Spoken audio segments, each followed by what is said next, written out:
How's it going, everyone? K-Lumid here, and today we're going to be talking about Sine Mora X, or Sine Mora EX, or I don't really know how you pronounce this game, but we're going to be talking about this shoot 'em up on the Xbox Series X. It's actually an Xbox One game, but I played it on the Series X, so you know how it goes. So this is a really fun shoot 'em up, but it is going to be one of those shoot 'em up games that I actually cannot recommend, and we'll get into that here in a little bit.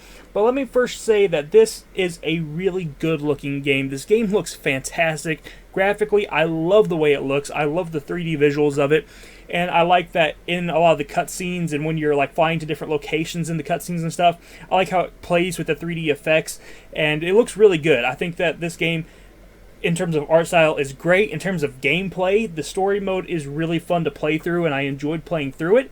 And what's even better than the story mode is the arcade mode. I love the arcade mode. It is difficult. It's more difficult than story mode, but it is really, really fun. And I think that arcade mode is probably what I'm going to be going back to the most. Especially because in arcade mode, once you've played through the story, you unlock a bunch of different characters and different vehicles you can use. And it's really cool to be able to select whatever vehicle you want and mix it with whatever character you want and be able to play the game that way. That's really fun. You get to play as quite a few different characters, and each character has their own sub-weapon that they can use too, and their sub-weapon is basically a really powerful attack. So you have one character that has these like sabers that come out of her vehicle and they can slice, whatever's in front of her. You have one character that can split off these little drones and you'll have extra firepower helping you out. There's all sorts of different extra abilities like that. And this is a bullet hell game also. I have to bring that up. So the screen's going to be covered with bullets in some of these areas, and you're really going to have to be creative with when you use some of your sub-weapons. And another thing, you will be able to upgrade your regular weapon, but if you get hit, you will actually drop your upgrades. So you have to go back and pick them up. Your upgrades will be like bouncing around on the screen, and you'll have to go pick them up. And a lot of times when you go to pick up your upgrades, you'll be getting hit again. So it's a really hard game, I will say. It's fun, but it is challenging. And I was playing on normal mode. I played through on normal mode. There's only, two modes that I saw at the start of the game, and that's normal and hard mode, and there was no way I was playing through this game on hard mode, so I played on normal mode. And I still think, even on normal, it was a pretty tough challenge. I went down a few times, and I had to use quite a few continues, but still, I enjoyed this game for what it is. This game does use a life system, which is a little bit outdated in my opinion. I'm not a huge fan of the life system anymore. Back in the day it made sense, but these days it doesn't really make sense, But it's fine, it is what it is. If you do run out of lives and you run out of continues, then you can always just go back to the mission that you were last on and start it from the beginning, and it will just carry on through the campaign that way. So it's not a huge deal. Now, the one reason I was saying why I can't really recommend this game to anyone is, while I do think this game is really fun and I enjoy the way it looks, I enjoy the gameplay of it, it's a really fun, it's a really fun shoot 'em up and it's a really fun bullet hell game. The story is really bad. It's really the story's cringy, and I know that like a lot of times story doesn't matter in shoot 'em up games and stuff like that. But this story touches some very sensitive subjects, and it does a very poor job with talking about those sensitive subjects. In fact, one of your characters is kind of using it as blackmail against another character, and I'm being very, I'm trying to be very careful with how I talk about this because, it's a very serious topic. So all I can say is that this game touches a lot of serious topics, and it does it very poorly. And it actually makes you play as one of the characters who's blackmailing one of the other characters. And I wasn't a huge fan of that. I thought that was kind of messed up. Like, if you wanted to make that character a full-on villain and not have me play as them, okay. But having me play as that character, for me, that was a no-no. That was a big no-no. I was not a fan of that.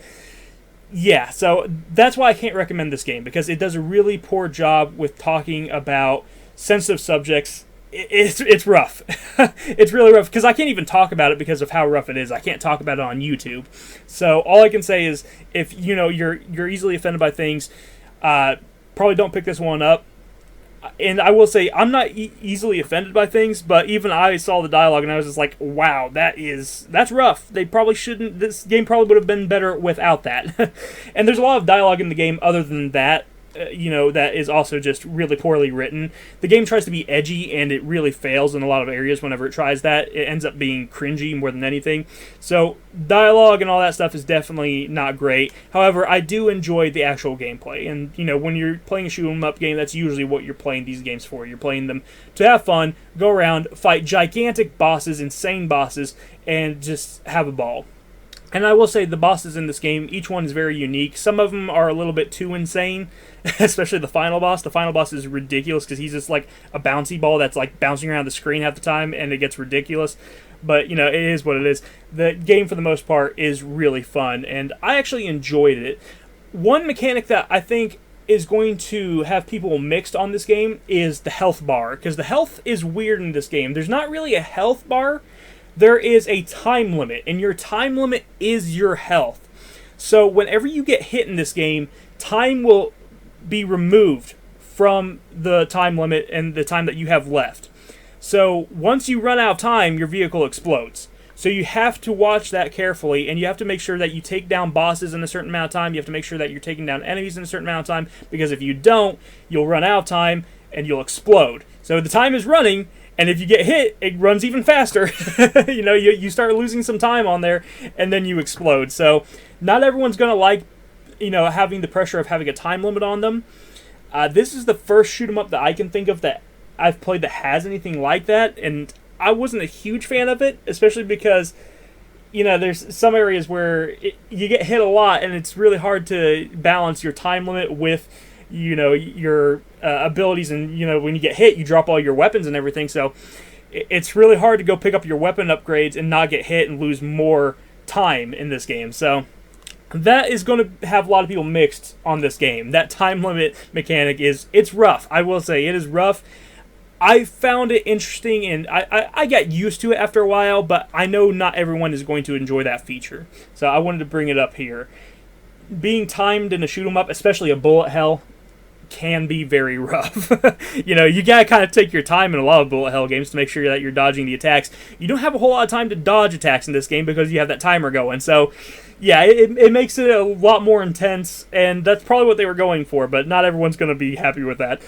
But overall, that's my review for Sine Mora X. It's a hard game to recommend. Do I enjoy it? Yes, but I cannot recommend it to others just because it handles so many sensitive topics so poorly that I would be just like, I would feel bad if I recommended this to someone else and they played it and, they struggled with some of the similar scenarios in this game. I just couldn't do it. So I can't really recommend it because of that story. Now, one other thing I did want to talk about real quick is that this game does mess with time a little bit. So you can actually slow down the time in the game, and it will go into like slow-mo mode, and it will help you during the bullet hell scenes to kind of like avoid being hit. And that's like the main ability that I used during the story mode. In arcade mode, you actually get a few extra abilities. You can swap out your slow-mo mode for basically a reset mode. It will let you rewind. Even if you get destroyed, it will let you rewind to, a certain, however much of your power bar you have filled up, it will let you rewind, and basically until you run out of that. And then the other ability is the ability to like deflect projectiles that are coming at you. And those are the abilities in this game. The only other thing I can really say is that this game, also the main characters, they're furries. That's probably going to make some people not want to play the game also. So just fair warning, the characters are furries, but they're not like uwu furries. They're more like just anthropomorphic, kind of grizzled looking characters. Don't worry, there's no uwooing here, okay? So there we go. But thank you guys for watching this video. I hope that you enjoyed. I can't recommend this game, but it is a fun game, so that's where I'm going to have to leave it. So I hope that you guys did enjoy this video, though, and I'll talk to you in the next one. You have a wonderful day. Bye-bye.